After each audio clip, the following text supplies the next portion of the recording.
అసలు pure form of term insurance exact meaning ఏంటి అంటే, ఇఫ్ ఇన్ కేస్ ఒక పర్సన్ ఒక ఫైనాన్షియల్గా కొంత ఒక 50,000 1 lakh ఒక పర్సన్ మనీ సంపాదిస్తున్నాడు, ఆ పర్సన్ మీద డిపెండెన్స్ ఉంటారు.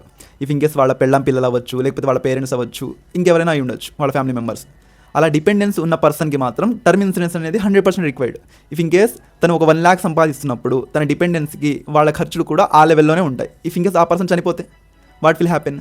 వాళ్ళు ఫైనాన్షియల్గా చాలా స్ట్రగుల్ అవ్వాల్సి వచ్చింది. కాబట్టి ఈ టర్మ్ ఇన్సూరెన్స్ అనేది అతను ఒక 70 years 75 years ముందే టర్మ్ డిసైడ్ అవుతాడు, తను ఇన్ని ఇయర్స్ నాకు కావాలి టర్మ్ ఇన్సూరెన్స్ అని చెప్పి.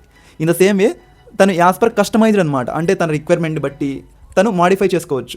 కొన్నిసార్లు కొందరు 15 years పే చేస్తారు, కొందరు 10 years పే చేస్తారు. తను 10 years పే చేస్తాడు, బట్ తన ఏజ్ 70 దాకా కూడా ఇఫ్ ఇన్ కేస్ ఎప్పుడు ఏమైనా కూడా ఫ్యూచర్లో ఆ 70 years టర్మ్లో తన ఎర్నింగ్ స్టేజ్లో అప్పట్లో తన ఫ్యామిలీ ఏం సఫర్ అవ్వకుండా 1 crore అనేది కంపెనీ విల్ పే.